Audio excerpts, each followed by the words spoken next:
Hello people! Today we are going to be talking about something awkward. Yeah, I wouldn't want to be here either, Mr. Bing. We're going to talk about smells. Smells happen. So, one of the first tiny house videos that anyone showed me on YouTube was a lady who lived in a tumbleweed tiny house, and she was talking about all the things she didn't like about her tiny.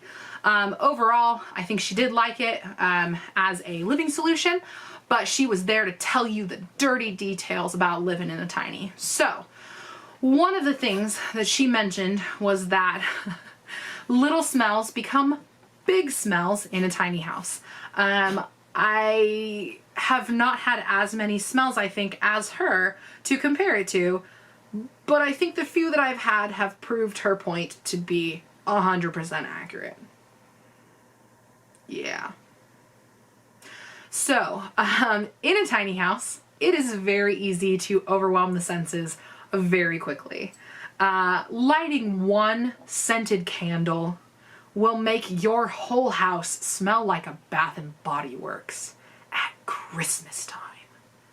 So, you really have to be careful about what you're spraying, what you're cleaning with, what you're lighting as a candle. I mean, the good smells, the bad smells, every smell in between will be just 100% amplified because it is a small enclosed space.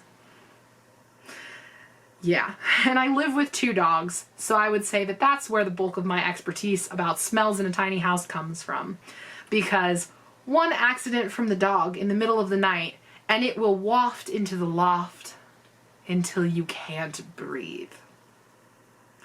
But hey, it happens. So I would say that as easy as it is to overwhelm with scents, it's also pretty easy to get rid of them. Keep your house clean, empty the trash, do the dishes, because if you leave the dishes for a couple of days, you will smell them in every inch of your house. Yeah. We're not even covering bathroom issues really on this video because I still don't use the bulk of the bathroom for anything other than storage and getting ready in the morning because I have access to a different house for using the bathroom. But yes, I could see how like one really good Taco Tuesday could ruin your week. Like, that is a definite possibility. But yeah, so I would say the dogs, if they get a little gassy, you will smell it. You will smell it real good. I have found that the solution is a scented candle. Yes, I did just say that your house could smell like Bath and Body Works. But the trick is I found a mildly scented candle. And to be honest, it doesn't smell like a whole lot. It just has like a slight cinnamon sugar thing going on. And that really does help to just sort of cleanse the air a little bit when things get a little stale. I would also say that like airflow is your friend, especially since I run the air conditioner when it gets super hot, but it's not the most ideal solution for actually maintaining temperature in my tiny house because it does take so much power. So I've been opting for really opening the windows on a regular basis to just sort of like air the place out, get some fresh air going, and if I can get the temperature down in here, it's actually pretty well insulated, so it won't get hot again if I just kind of close up all the windows and then let it be. Yeah, so shoes have also been an issue. When you spend 8 or 9 or even 10 to 12 hours a day in a pair of shoes, they will smell at the end because that's how life works.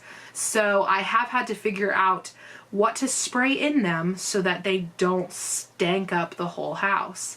The best solution that I have found so far has just been straight up rubbing alcohol. The odor eaters and like Dr. Scholl's medicated stuff, it like gets into the air and it is just nauseating. It smells medical and chemically, and it just lingers in the air for longer than it should. So straight up rubbing alcohol will disinfect the shoes, and after like about a couple seconds you won't smell it anymore because it just evaporates that quickly. So that's really the best solution that I found for the stinky stanky shoes. For the stanky stanky dogs, however, there is a little bit less to be done. They get bathed and showered and stuff, and that does help. But as far as like the stuff that they lay on, it needs to be washed on a regular basis. Otherwise, yeah, it will smell like dog in here. I also keep my couch covered with a blanket most of the time.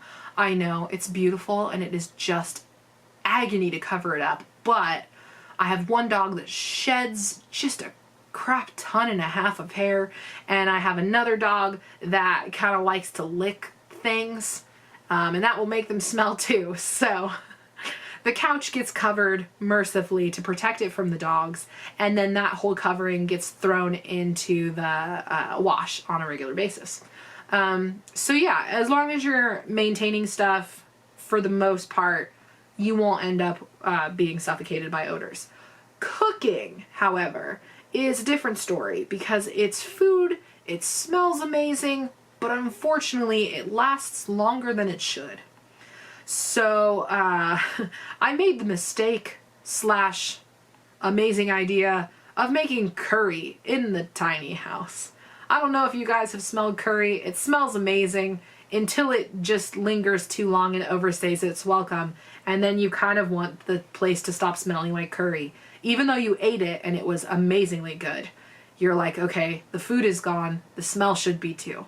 So that was interesting, because it's like day 3 after I made it, and I could still smell the faint wafting of curry in the air. But that it will eventually clear.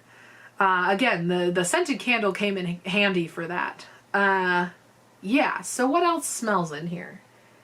Mr. Bingley, can you tell me what smells? He's sitting on the couch. You can't see that, but he is. Yeah, so I would say smell is definitely an issue.